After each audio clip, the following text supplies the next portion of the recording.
should become like what? Like Christ.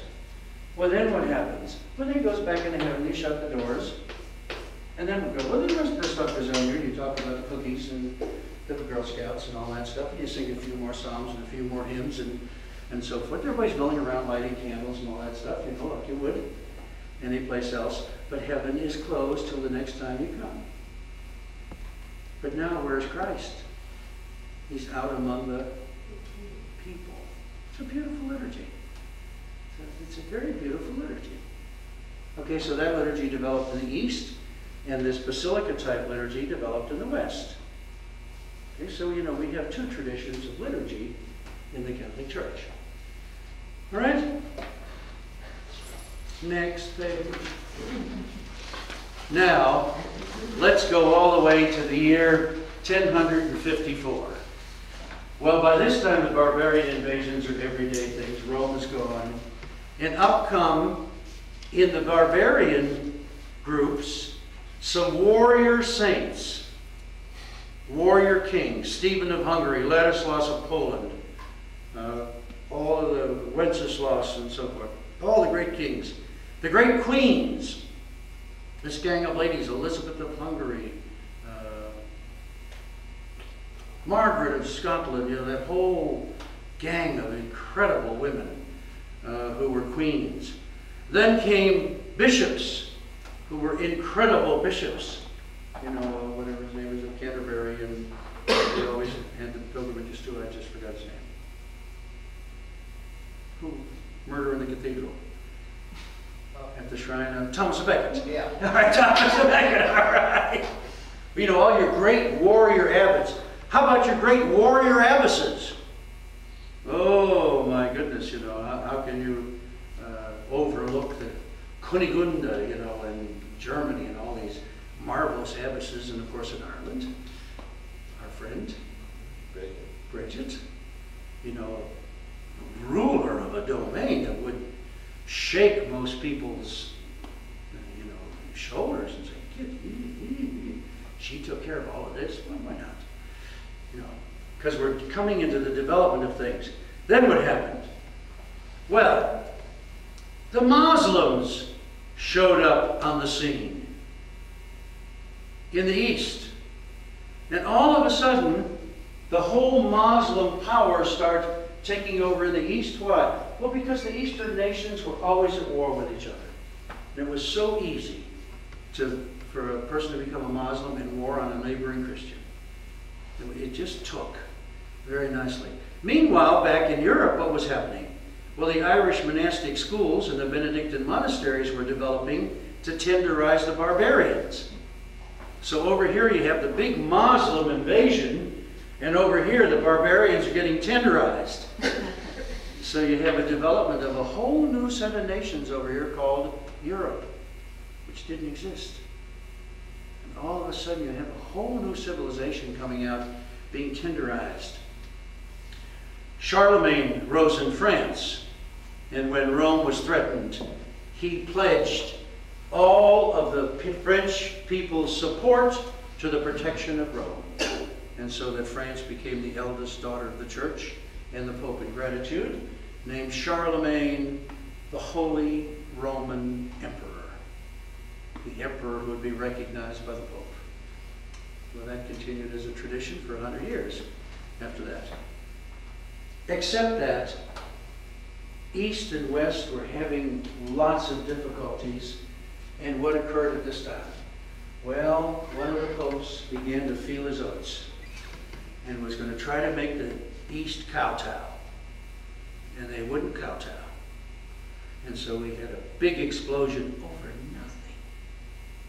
Over nothing. Like, did Jesus own property? Or something like that. Well, this reason really wasn't the reason. What was the reason? It's nobody was going to be under the authority of anybody else. And so you have the great East-West Schism in 1054. A tragedy for both sides. Why? Because in 1054, you have the Eastern churches breaking off from the basic body of Christianity and calling themselves the Orthodox Church, and that the Western Church was heretical, and they were Orthodox. But what happened when they lost their ties to the West? The Muslims took them. The Muslims overran them. So what happened when the West lost the defenses of the nations of the East? Well, the Muslims just swept through and took the whole Mediterranean and almost took Europe. Almost took Europe till the great Battle of Lepanto. They took the whole Mediterranean basin. What happened to all the Christianity in Africa? It became Muslim. What happened to Christianity in Tunisia? It became Muslim. What happened to the great seas of Ephesus and Antioch? It became Muslim. Very close to having Muslims overrun all of Europe. They already had the Mediterranean basin in their property, all the way to Spain. Why? Well, because the dumb church had an internal civil war, and they both could have resisted, but they wouldn't. Over what? Power. Over nothing. If anybody ever tries to tell you that that was a schism over truths, you gotta be kidding. I mean, one of the big truths that was finally defined was, from whom did the Holy Spirit proceed? Did he proceed from the Father through the Son, or did he proceed from the Father and the Son? And you know what the answer to that is? Who cares?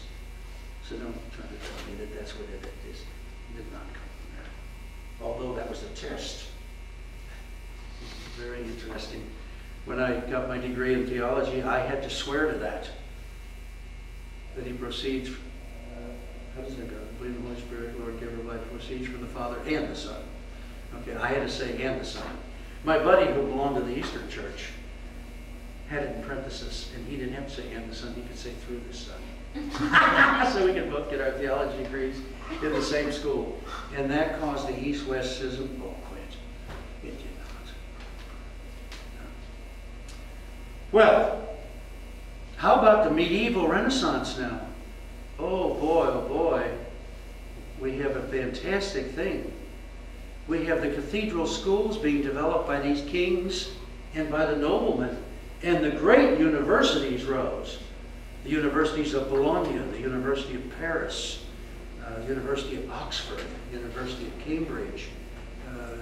All these incredible universities rose up around the cathedrals with great lights, lecturing at the cathedrals, schooling being free, and housing provided.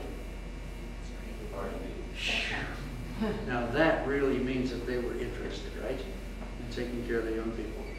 Then the great monastic libraries developed, where they collected from all over the world all the manuscripts they could possibly find. And then the great teachers showed up on the scene. Albert the Great, Aquinas, Bonaventure, Bacon, Duns Scotus, Peter Lombard. Peter Lombard collected all the known scripture sayings and organized them by topic. Albert the Great then memorized them all. Thomas Aquinas then did what? Memorized them all. And they also memorized Peter Lombard's commentary on the sacred scriptures. I mean, talk about minds. Cultivation of minds. Fantastic. You know, as when somebody asked, well, how does a student work? Well, Aquinas said, well, first I had to gobble up and digest the whole mind of Albert the Great, because what's the sense of going back and doing that all over again? And then what? Well, after you know everything that Albert the Great knows, then you add your own 2 bits worth. But why wouldn't you first come to know everything that Albert the Great knows? What a waste if you don't learn all that first. Why would you be puddling and fiddling around with nothing when you have this greatness at your fingertips? And so, of course, that was the whole concept of a university, was to hear the great professors. They come by the thousands to sit at the feet of the great professors. And then once they knew everything that professor knew, then you add your own. Then you add your own. Now that's the way learning progressed. You had the great founders, Dominic, Francis, Clare, to get the people out of the monasteries onto the streets. Then you have the great cathedrals with architecture, and especially glass, which is new at this time. You know, the Romans had some glass, but now they really learn how to work with glass, to stain glass and also to color glass. You know, stained glass means where you paint on the glass, huh? And then you also have colored glass where the pigment is inside the glass. They just did fantastic things with that. The great musicians, Gregory collected the Gregorian chants that were sung all over the world in the Irish monasteries, the French monasteries, the Italian monasteries, the German monasteries, and put those together so it was available for the whole world. What a marvelous, marvelous thing. And then Palestrina, of course, developed classical music to where you had 8 voices running counterpoint and so forth. So we had 2 great traditions of music. And then we had the great movers like Bernard of Clairvaux, you know, a great preacher and a great statesman who would come in and reconcile 2 princes, etc., etc. Then we had the great kings who went off on the Crusades. Richard, Louis, St. Louis of France, Frederick of the Germanies, not Germany, the Germanic places, huh? Frederick, the Duke in the north part of Germany. And these folks had incredible organizational power. And this grew out of a thing called chivalry, otherwise known as the Christian knight. What happened, meanwhile, out on the farm?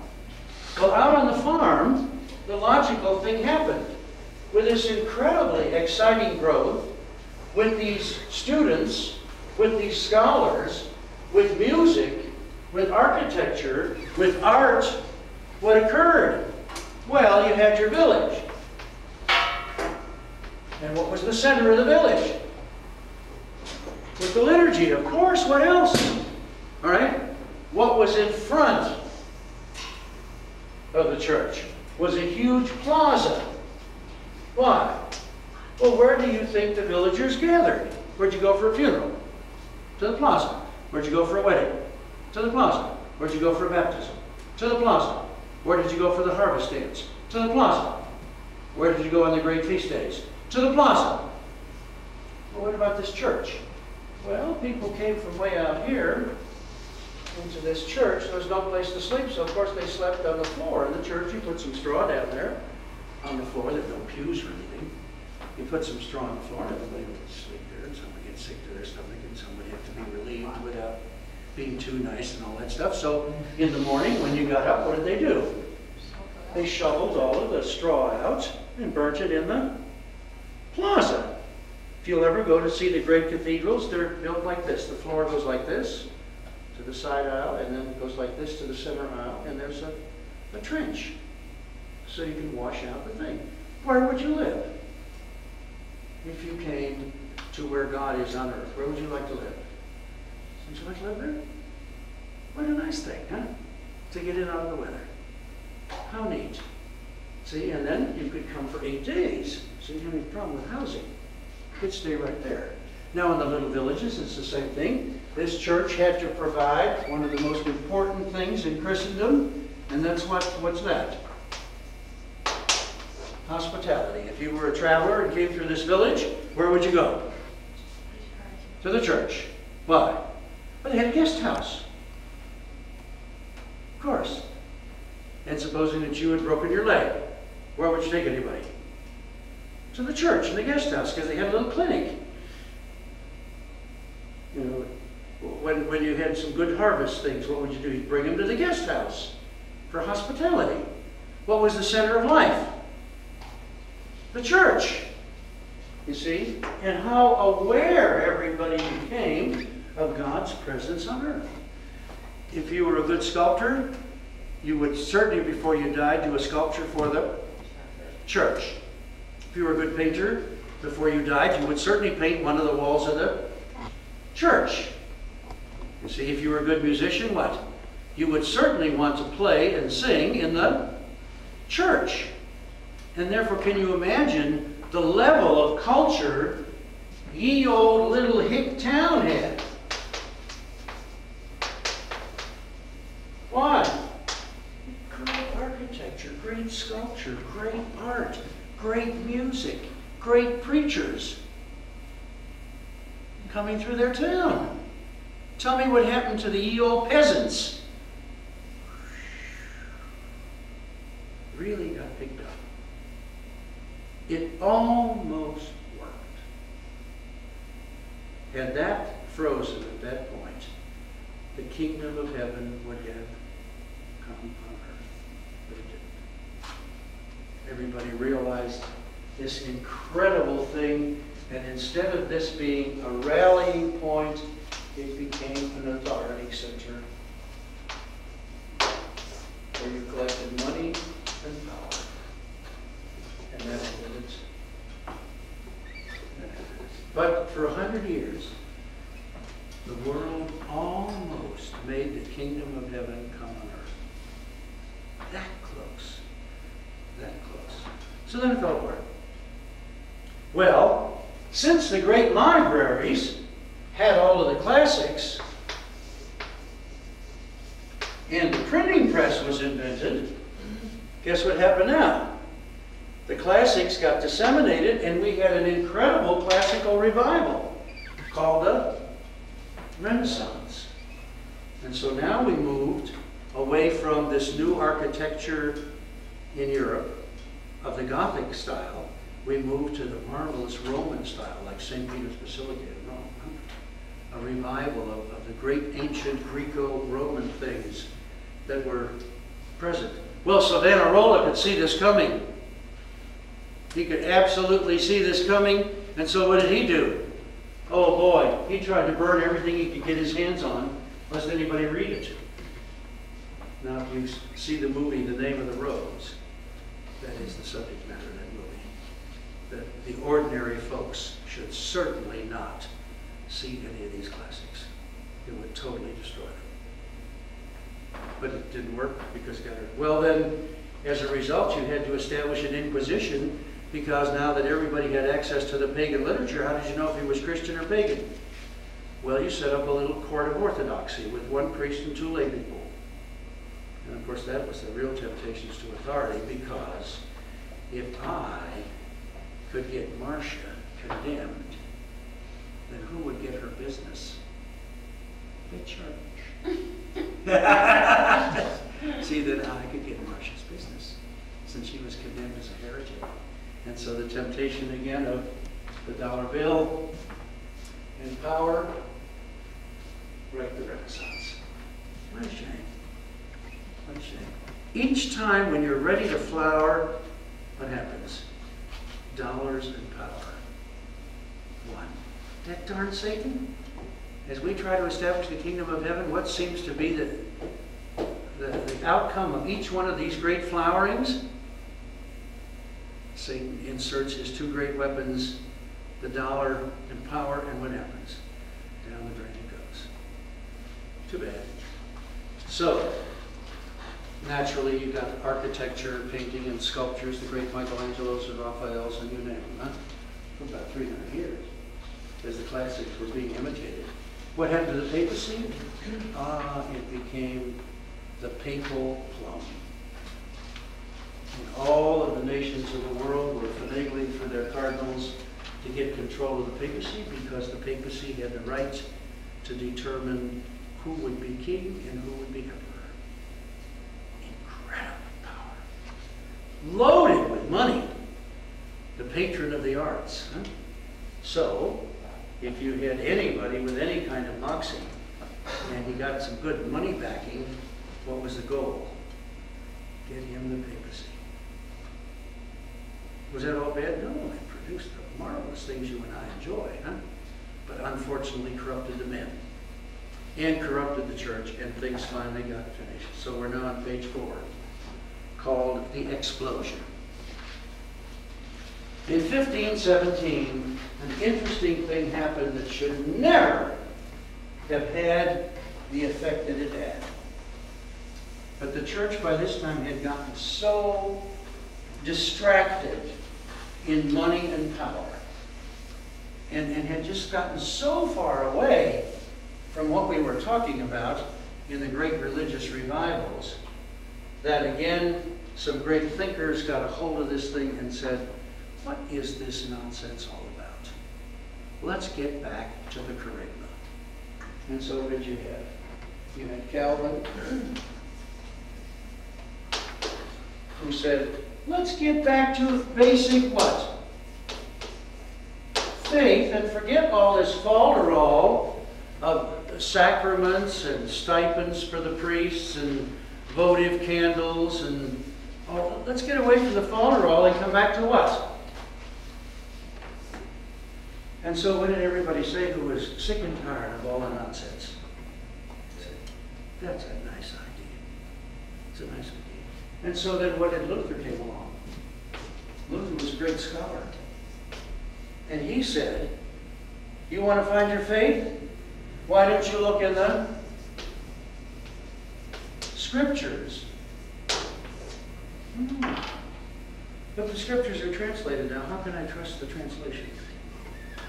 Well, you have to be a holy man to be able to get past the translation, huh?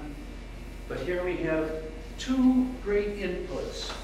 And all of a sudden what happened? By accident, Luther proposed some statements for debate.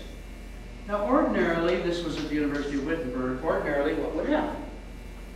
Well, the scholars would gather, and in about 3 months we would fill up the auditorium and the various scholars would get on the stage and what? They would debate the statements, the propositions. But instead what happened? Oh, one man who wasn't too right tried to refute these propositions, and it became a laughing stock. And you know what he was? He was the people person sent into the area to take up the collection for the Cathedral of St. John in Rome. I mean, really. You know, he made up a little jingle, which I think everybody can understand. This much German. He had a big iron kettle, and you were supposed to bring a gold piece. And the idea is you were supposed to throw it into the iron pot. And the little jingle went, wenn der Geld in dem Potten klingt, eine Seele aus dem Purgatorio springt. As soon as you hear the clink of the gold in the pot, a soul jumps out of purgatory. Well, I mean, that was the end. I mean, who could take this church seriously? Nobody could take this church seriously. So then from here, it became a great big releasing, almost like a sigh of relief to get rid of this stupidity. And the whole thing broke loose. Again, don't call this a whole religious thing, because what happened? Political explosion. Here for the first time, you could say the Roman Church is daffy. With good reason. And therefore, am I obliged in conscience to follow the one designated by the Roman Church? No way. No way would I ever be constrained to that. So, by the time it got to be 1555, each nation had broken out of the Holy Roman Empire. No longer gave allegiance to the Pope's special emperor. Now what happened? Oh, national religions developed. And finally, in 1555, came the Peace of Augsburg, which said, cuius regio, eius religio. Whoever controls the region dictates the religion. And that was the end. The incredible explosion of the church. So then what happened? Well, the church tried to respond with the Council of Trent in the late 1500s and into the 1600s to try to pull itself in and do some reforms about orthodoxy. Pius V settled down and had them codify the liturgy so that everybody in the West would be saying Mass the same way. And so you have the Mass of Pius V, and those of you who have lived before 1963 remember the liturgy of the Mass of Pius V. Huh? imposed on the whole Western Church. You had the great Reformer saints, Teresa of Avila, John of the Cross, the great Cistercians establishing the Reformed Benedictines. Meanwhile, the other area of life was developing more philosophers, Locke and Hobbes, who start talking about pragmatic materialism. Since the church had lost its concept of God in the world, Locke and Hobbes had a chance to make some sense out of life. I don't blame them, because Christianity had become nonsense. And so Locke and Hobbes got a chance to talk about logic and about development of things and the ability to look at life and see how it goes and pattern some very constructive things about it. In the church, our response to that was to individualism. And everybody ran after somebody who was very attractive. I mean, here's this monk who's bleeding. So what would happen? Major pilgrimages to see the bleeding monk. This other fellow who floated in the air. Major pilgrimages to see the floating lady. And we got into individual piety.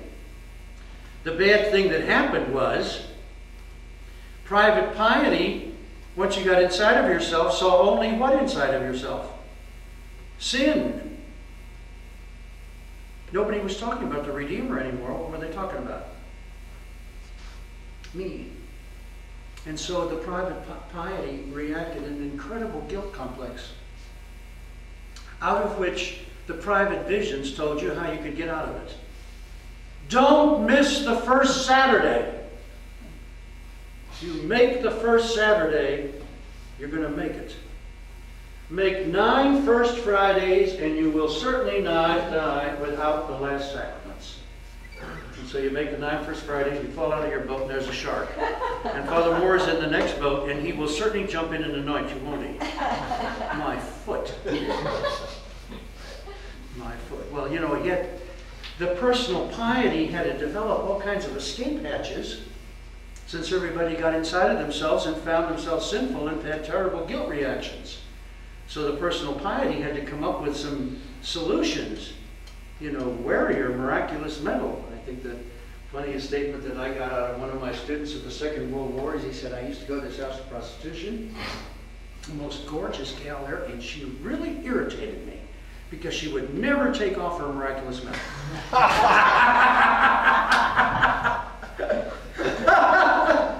She would get pretty badly cut up, you know, with that miraculous medal. Well, at any rate, up came religious institutes and pious societies, the Slaves of Mary, you know, all of the various things you could think of, all of which were very good, and all of which inspired groups of people, but they got them introspective, and they started talking about sin, and then they worked out some little quickies not to be damned, huh? But after all, this was the age of individualism, rugged individualism, that came from Hobbes and Locke. So what do you expect to happen in piety, huh? So the same thing happened in piety. Okay, and the church finally said in 1917, now that's enough of that. So in 1917, we imposed a universal law in the Western Church called the Great Canons of 1917. And it was a book of about 3,000 regulations, all of which were binding under various levels of punishment, a large number under excommunication. Okay, and so the church tried to live by that. In the meantime, the civil society had imprisoned Pius IX. And living in prison in the Vatican State were Pius IX, Pius X, Pius XI, Pius XII. And that's where the church was. Rugged individualistic piety, popes trying to exercise power out of confinement, nobody paying any attention, nations establishing their own religious concepts and their own values, systems, and so forth. And then came 1963, and they elected a man to take up the space until they could get Montini made a cardinal, because Pius XII was furious with Montini and he would not name him a cardinal, although he was one of the favorite archbishops. And so Pius XII died without Montini being a cardinal. So they thought they would elect a terribly old man if he agreed to make Montini a cardinal.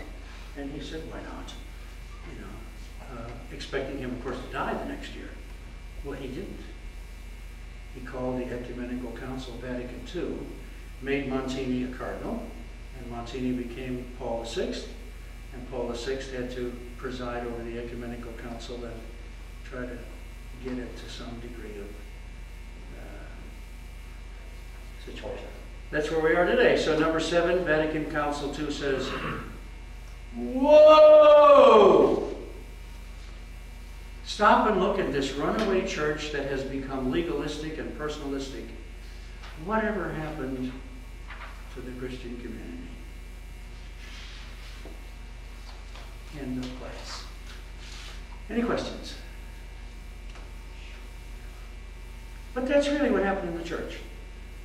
Very interesting developments. Great spiritual movements. Great impacts on society. Almost worked sometimes. Yes. When you said in almost worked sometime, you said one part of the historical development you gave that we were just that close. How close are we today? Oh, today we're miles away. Today we're in the condition of the apocalypse, the fall of the Roman Empire. Everything is disintegrated. I mean, where's the pride in personal achievement? Where's the presence of ego? Everyone has a psychiatrist. You know, I mean, where is warmth of family ties? Outside of the nuclear tie. Are your aunts and uncles part of your life? When's the last time you even saw one? You know, whatever happened to family ties? Whatever happened to the genius of peoples? Every black person is trying very hard to become a lightly brown white person. Whatever happened to the genius of Africa? It's spectacular. Why'd they give it up? And all of the white people are lying on the beach trying to turn brown. I mean, it's the funniest world you've ever seen in your life. The white people trying to turn brown, the brown people are trying to turn white. And what about achievement? What achievement? What do you need achievement for? You know, the right people at the right time. Get some little basic things under your belt, and you'll make it. And besides, if you step on someone else's neck, you make yourself feel taller. Well, what about the Pope, what he's saying not being accepted by somebody? Well, it shouldn't be. It shouldn't be because he has not surrounded himself with a set of scholars, which makes him credible. And he's not talking about the Kerygma. We accept everything he said in the Kerygma. That Jesus Christ is the Son of God? Does everybody accept that? Oh, yeah. That he suffered and died and destroyed sin and death? Oh, yeah. That he rose from the dead and transformed? Yes. That we're going to rise from the dead and be transformed? Yes, of course. And that this is going to go on forever? Of course. Who's arguing with the Pope about that? Nobody. They're arguing about other things which are not in our church today carefully thought out. Just not carefully thought out. That's a shame. Yes? Under imprisonment of the papacy, where, you know, started with Pius IX and went up to Pius XII, that was a result of the canon law of 1970? Oh, no. Pius IX is in the middle 1800s. Well, then, John but the spirit was legalism and so forth. But in 1917 was the shot of these fellas who were locked in the Vatican to try to get control of the world. Oh, okay. But then it was John... From remote control. And then John the 23rd sort of got out of this imprisonment. And John the 23rd went to the opera. But I mean, he went out to see Aida. He said, I've always wanted to see Aida. And the cardinal said, you can't go out to see Aida. But You know, these are African women in here. And he said, I've always wanted to see Aida. And he went out to see Aida, and they just went nervous dizzy. By the way, if any of the Roman clergy were there, they were excommunicated for attending a public spectacle. But the Pope decided to go out to see Aida, so that ended the excommunication. Funny. Yes, Continue your question. No, well, I just wondered, so it was a matter of personal choice where this line of popes chose to more or less. Oh, no, the Italian government wouldn't let him out. But John the 23rd just broke all those and said. John the 23rd was a lovable ambassador. He had been ambassador of this country, and this country, and this country, and this country. And you know, Pius XI already had made some concordats with Rome, and Pius XII had made some concordats with Rome, and had never come out. He'd never come out to his cathedral, St. John Lateran. But what did John the 23rd do? He went up to his sister's parish church up in Italy and announced at his sister's parish church that he was calling a council. Came back to Rome, and the cardinal said, "You can't do that." He said, "I just did it." It's the funniest thing you've ever seen. You know, how do you break a crystal? You hit it with a hammer, right? And the only way is, he told the Bishop of Casimir, he said, "You know, why did you call a council?" He said, "Well, because I came to Rome and I thought I was Pope. But I found out that there were a lot of popes here already before I came. You know, and that they were going to reign after I left." And he said, "I thought the only way to stop that was to call the bishops together and see what they had to say." Only an old man would have the courage to do that. A young man would be busy with career protection. Yes. Why don't you carry this on to the year 2000? To the year 2000? Oh. Tell us what you think. Oh, right now, we're just in the process of terrible change. We're going to experiment with this and with that and see what destroys what and what holds up what and all that stuff. If you count on anything tomorrow being the way it is today, you don't understand things. You know what you do about the liturgy? We'll read your mail. You know, you may get a mimeograph letter from the bishop that we will now do the offertory before the liturgy of the word. I don't know. We have to read the mail. You know, we're just in an incredible flux. What is a priest? If you can tell me what a priest is, you're a magician. I have no idea what a priest is today. What is a bishop? I have no idea. Does he have to be a priest? Why? What is the Pope? Why is he sitting in Rome when the communication center's in New York? Why doesn't he have an apartment in New York where he can regularly address the UN? Why is he in Rome? Because the hotels are good or what? You know? Any idea? You know, all the stuff we're doing today is strictly provisionary. They're all provisional structures. Anything we're doing today cannot possibly last under these forms. These are all provisional transition forms. So don't get too hung up in them, okay?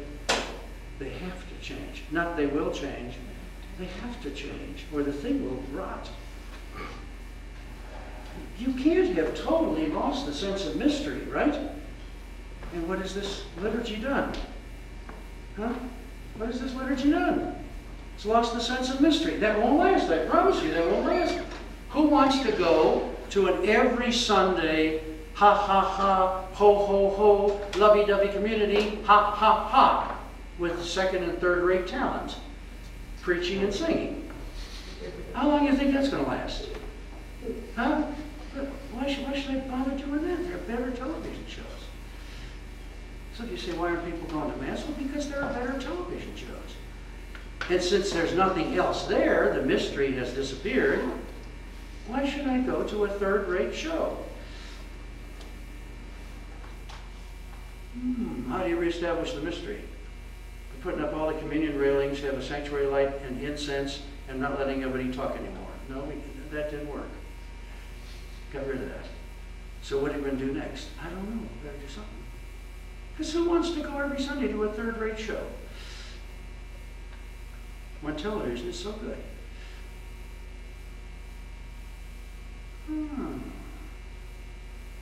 You don't want to get back to mystery with no community. So where are we? I don't know. Right now we're just scrambling. But Father, that's all we have. That's all we have. That's all we have, but that isn't all we have to have. We could change it all tomorrow. All we have to do is make up our mind and change it, and it's changed. Who says we have to do what everybody else is doing? We don't have to do that. Oh, it takes tremendous courage and strength to say, no, I'm not going to do it that way. And, well, you're supposed to do it that way. Everybody else is doing it that way. And the bishop wants it done this way. I said, this is what I'm saying. I'm not doing it that way. You're a bad person. That's not a bad person. We could open a theme park. Pardon? What did you say? We could open a theme park. Really funny, the bishop was here for confirmation. He said a funny thing happened in Kansas. Two of the priests in one of the Kansas dioceses got fed up. And they were under some kind of major cloud. So they just went across the river into the next state and the next diocese and opened a church of their own so they would run it the way they wanted. It's packed with Catholics who were looking for something intelligent, that had a sense of mystery and that had a sense of community, and two sharp men. Packed. You know, why should you be obliged to a third-rate show if that's all it is? That's not all it is. That's all it is today. The sacrifice of the Mass, Oh, come on, you have to sit there and screw your head around 14 times to recognize the sacrifice of the Mass in the liturgy we have today. What is there to show you that this is the sacrifice of the Mass? What?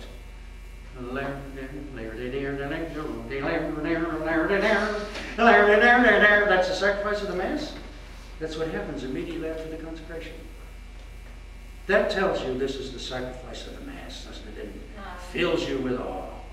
So how do you know it's the sacrifice of the Mass unless somebody says, we are now entering the sacrifice of the Mass? And everybody says, oh, that just has become nonsense. And if that's all we've got, I guess you have to eat nonsense, you know. If all you got in the basement is baked beans, I guess you keep eating baked beans, right? So you get something better. But don't say that baked beans is delightful, because then I wonder about your sanity. It's just not good. Where would you start? Pardon? Where would you start? Where would you start? I don't know where you'd start. You have to experiment with different forms. One of the things that you absolutely have to start with is what we're doing here tonight. Unless we get some intelligent understanding of divine revelation into adult heads, how can you expect a bunch of dodos who don't know absolutely anything to run something? Can't do that.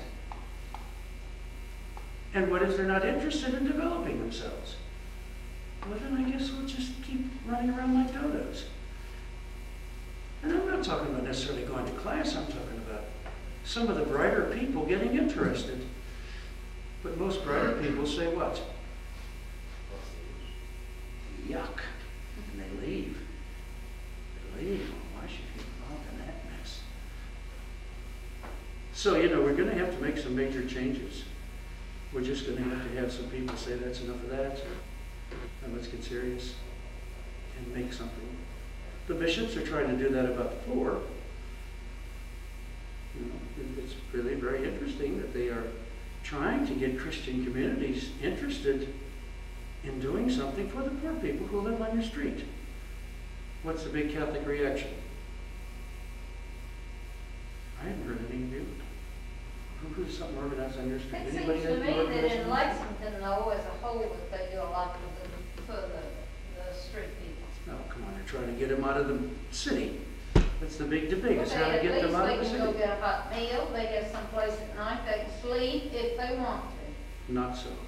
The meals now are down to Monday, Tuesday, Wednesday at the center, and Thursday, Friday, and Saturday, and Sunday at the Salvation Army if you don't drink or smoke. That's it. The meals have dropped off to Monday, Tuesday, Wednesday. Can't sleep at Salvation Army unless you have identification, don't drink, and haven't been there for 90 days. Pardon me? What a marvelous Christian response do we have? What are the Christian communities doing? Oh, I'm not aware of much. We do give a sandwich and say hello. I guess that's better than spitting on them. Nobody's really interested. Nobody's really interested. I mean, big talk, no do. say that no individual person was doing anything, did I? We're talking about the general. The city, Yeah, or the church. or the church. Election. And Lexington. Pardon me, your question? Yeah, I was going to ask you, what do you see that would improve the liturgy now? I have no idea. We have to change the forms of the buildings. There's no sacred place. Where's the sacred place in the church? I have maintained a Blessed Sacrament Chapel at the Newman Center and in St. Paul's, but I'm told it's passé and ridiculous.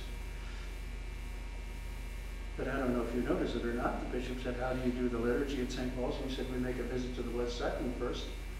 And guess what he did? Made a visit to the Blessed Sacrament. Now back home in his old cathedral, he doesn't do that. He just did that to please me. You mean other churches don't have that? They have a little thing like this here.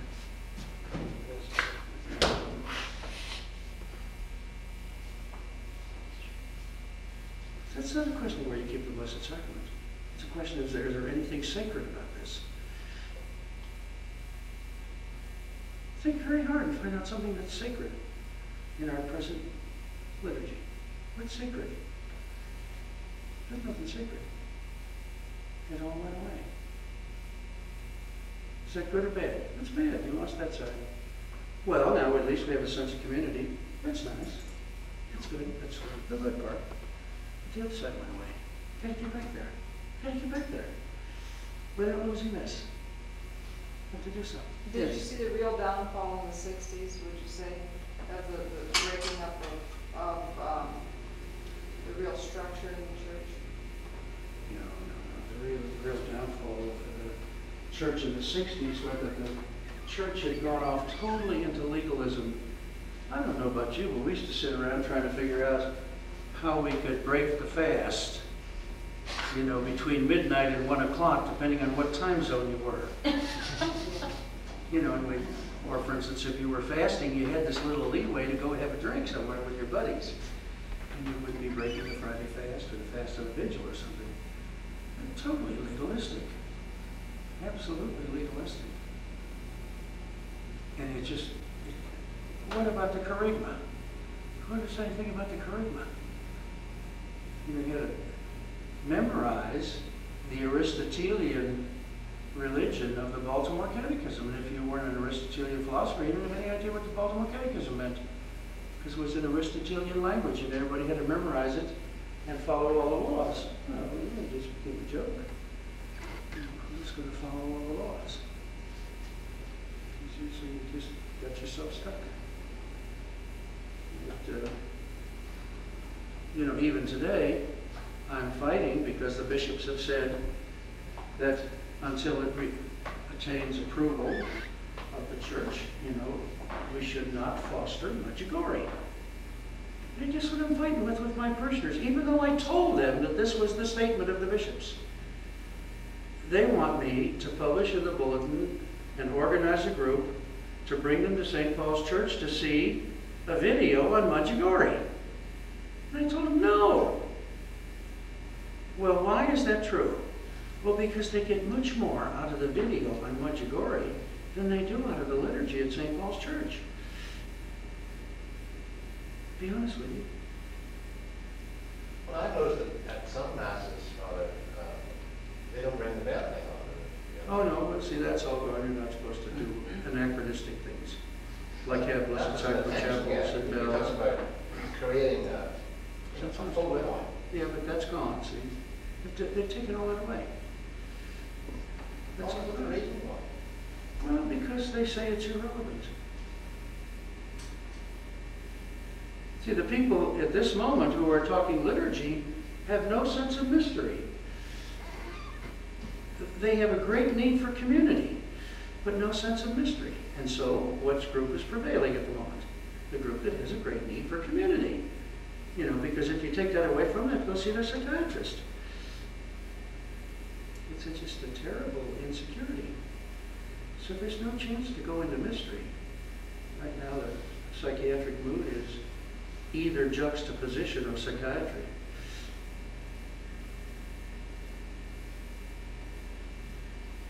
So we have to go from there. Did I come anywhere near answering your question? Just wanted me to commit myself, didn't you? In public. I'm not afraid to commit myself. I think it made sense, didn't it? All right. Well, you may take your notes home. The purpose of these notes is not in any sense to be complete or infallible or anything else. I would hope you could hang your hat on these pages. I would hope that when you read something about St. Bernard, you'd say,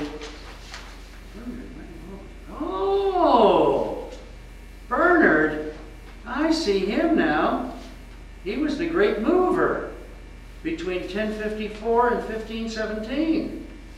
Oh, that was the time of the Dark Ages. Isn't that interesting? See, so, you know, if you want to be educated, you gotta have something to hang your hat on. You can't just be having a bit of this and a bit of that, a bit of that, a bit of that, a bit of that. You gotta have something you can say, oh, this fits with that, this fits with that. What if you have, all you have is hodgepodge?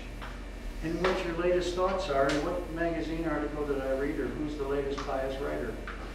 That won't cut it. It won't cut it. What you can hang your hat on? There's no way, I guess, to get people really in today's world? places like this. In today's world, yes. Yeah, there are some. It's growing. It's growing. I just invited up to Thomas More during an intercession in the summer to develop some courses like this. It's growing. It seems to me if people really want to be interested in their church, they have to get involved with a group. If you really want to get into it. Correct. That's the spirit of today, is to get into a group.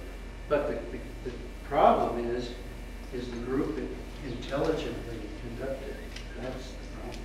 Or is it just a hodgepodge of everybody's two-bit ideas? That's going to go nowhere. It has to have some wisdom in it. But you really can't interest people in joining an established group. No. That's the problem. When we succeed in doing that, then we'll start making some progress. I don't mean necessarily a lecture group like I have. Oh, I'm talking about a Bible study group where you have a A set program, where you set study. program, some authority, some information, something to think about, an outline, something you can tie your other thoughts into. That's essential. That's essential. Because otherwise your mind is, it's like an open prairie, and whichever wind blows, that's the way the wheat bends. Well, you know, that's going to go no place. You can't do that. But that's the spirit in most folks today. But it won't last. It can't last. It self-destructs. So, you know, we got to struggle for something else. And we just have to be very open, because who knows what may come up that might be good. So don't close your mind to anything. So that's interesting. But it almost evolved around the basic sacrifice of Oh, that. That is the difference. Oh, sure. Do you think that But of course, it doesn't say that. If a casual person who had never seen a Catholic Mass came into the back door of St. Paul's Church, on the day of our finest music, finest prayer, best community spirit, and walked out the door, would you say, what do you think you attended? What would that person say? Oh, that was moving. I really enjoyed everybody. They were so friendly. I love the singing. It just moved me. That was marvelous. I felt so warm and so close. What did they go to? What did they go attend? sacrifice of the Sacrifice of Mass? Mass. How come nobody noticed it?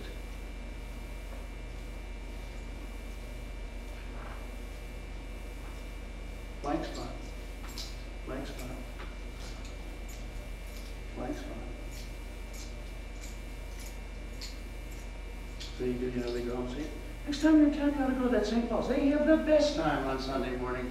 And they're so friendly, and they're donuts and coffee, and they sing the latest bebop songs, and they're strumming away on their guitars and thumping and all that, and everybody's welcome, everybody's shaking your hand, and it's just a great time. Next time you're in Lexington, why don't you stop down at that great swinging place?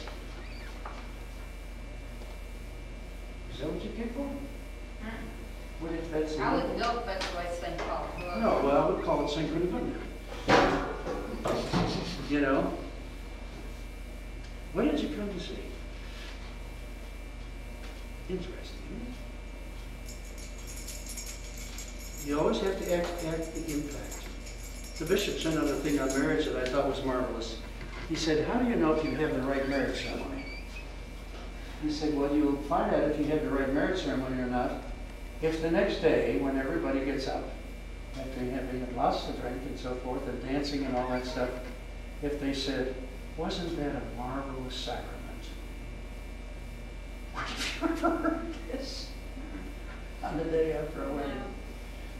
So then what about the celebration in the church? It misfired. Nobody noticed it was a sacrament. Father, why do people come? You know, I come every day and I know what's going to happen. I know when it's going to happen and everything. Well, you have friends here and you're I loved. still come. You have friends here and you're loved, and besides, those are old habits that are hard to shake. Well, which is good. I'm not saying that's bad. Did I say that was bad? No, no, No, I didn't say it was bad. What I said, there is something that draws me there, and there's something that draws Our me Lord there. becomes present. Thank God.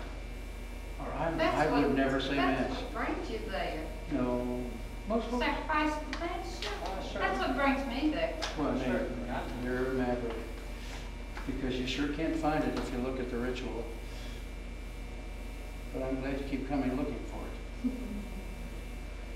You always make it so clear when you say that. Well, in words, but the atmosphere isn't right for anybody to feel a sense of awe.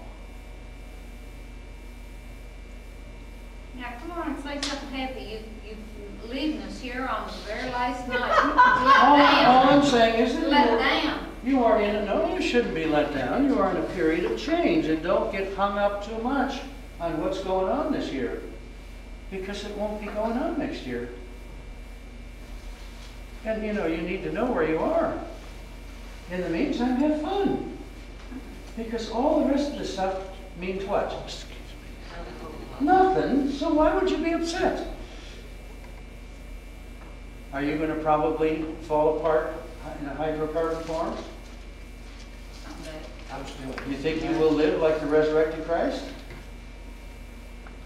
Oh, yes. Okay. Yes, I believe. Forever? I'm thinking, yes. Forever? Yes. Oh, great. You know I do. So rejoice and be glad, and who cares what in the world's going on? It's kind of irrelevant. I think we're going to have a hard time. We may not even have a priest. Maybe we may have to depend, as they did years ago, for a priest to come through and So establish Once a in a sacred while. place to where when you come in, you feel truly close to God. Certainly be a celebration. They didn't have priests in all those little villages in No. medieval days. no, they And got that together. community certainly felt the presence of God in their community. If we had the correct attitude, one Mass, one Holy Communion would be all we would need for our Well, life. you just take the Colosseum. And just have a great service. But then you'd have to have the presence of God in your community in some other fashion. Or else it would just be once a month, the presence of God in your community. But you know, when you're in a period of transition, don't feel bad. You know, over the river, through the woods, to grandmother's house we go. The horse knows the way to carry the sleigh through the deep and drifted snow. That's impossible. Grandma lives in a condominium. Okay. Secondly, you know, who rides horses across fields anymore, right? And thirdly, if you go across 3 farms, that's trespassing. You get arrested. You know, so, you know, why would you get nostalgic about that? Because it's nonsense. Invite grandma to your house. Or maybe you want to go to the Springs. They have a fantastic Thanksgiving dinner and nobody has to work and do dishes. I vote for that one. Me too. You say, well, they've destroyed Thanksgiving. No, they haven't. You look for a new form, huh? Well, thank you for coming. Oh, thank you.